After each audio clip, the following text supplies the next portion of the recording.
মনোবীক্ষণ polyclinic, চিকিৎসার জগতে এক দশক। এখন এখানে সব বিষয়ে ডাক্তারবাবু একসাথে তলায়। ফোন করুন 7477999515 এই নম্বরে।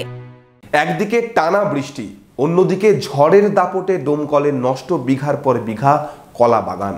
অধিকাংশ কলা বাগান নষ্ট হয়ে যাওয়ায় মাথায় হাত পড়েছে চাষিদের। আপনার আনন্দে আমাদের উদযাপন। বিয়ে হোক বা পার্টি, বহরমপুরে এবার luxury banquet hall at golden retreat. জেলায় একমাত্র পিলারলেস ব্যাঙ্কোয়েট, আছে স্পা, সালন, ক্লাব মেম্বারশিপের সুযোগও। বহরমপুর শিল্প তালুকে গোল্ডেন রিট্রিট। নিম্নচাপের জেরে একদিকে চলছে ঝোড়ো হাওয়া, অন্যদিকে টানা বৃষ্টি।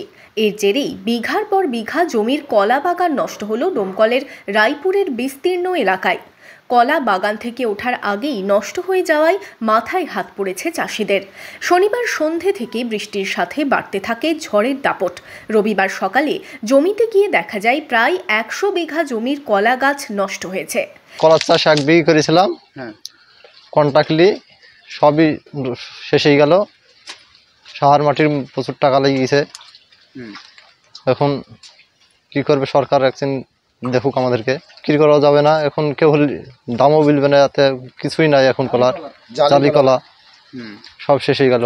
কেউ ভাগ চাষি, কেউ আবার নিজের জমিতেই পয়সা খরচ করে কলা চাষ করেছিলেন। তবে সেই কলা গাছ নষ্ট হওয়ায় ক্ষতির মুখে পড়ে এখন সরকারি সাহায্যের দিকেই তাকিয়ে চাষিরা। আমার 3 বিঘা মতন কলা আছে।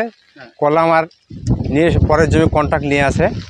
তো কন্ট্রাক্ট আপনার বছরে 20,000 টাকা লাগে, মানে 60,000 টাকা, মানে বছরে বিঘেতে 20,000। তো 3 বিঘা জমিতে আপনার 60,000 টাকা লাগে বছরে। আর 3 বিঘা কলা করতে আমাদের 60,000 টাকা মতন খরচ হয়েছে। কলা লাগানো থেকে শেষ পর্যন্ত 60,000 টাকা খরচ। তো আমাদের তো সরকার এখন কিছু সাহায্য করলে উপকৃত হবো। মানে আমাদের মানে এই কলাতেই বছরকার মানে সাবার সব ঋণ নিয়ে আমাদের চাষ করেছি। পাবলিক কাছে সোনা থুই আপনার টাকা লিখে জমি চাষ করেছি। ঝড়ে সবই কলা শেষ হয়ে গেছে। ওই 2-5টা গাছ খাড়া আছে জমিতে, 4-5টা। কবে ঝড়ে নষ্ট হয়েছে? এ তো গতকালকের, আজকে ঝড়ে সব শেষ হয়ে গেছে। সব শেষ। এমনি লোকসান কেমন হয়েছে মনে হচ্ছে? তো বিঘা প্রতি 70-80 হাজার টাকার কলা হতো। হ্যাঁ, বিঘা প্রতি। সবটাই নষ্ট? সবটাই মোটামুটি 1 সপ্তাহের মধ্যে 2-1 দিনই কলা কাটতো, হাফ কলা কাটতো, কিছু পয়সা আসতো, সেটা তো হলো না, সবই ভেঙে গেল। জমিতে যেসব গাছ ছিল প্রায় সমস্ত কিছুই ভেঙে পড়েছে।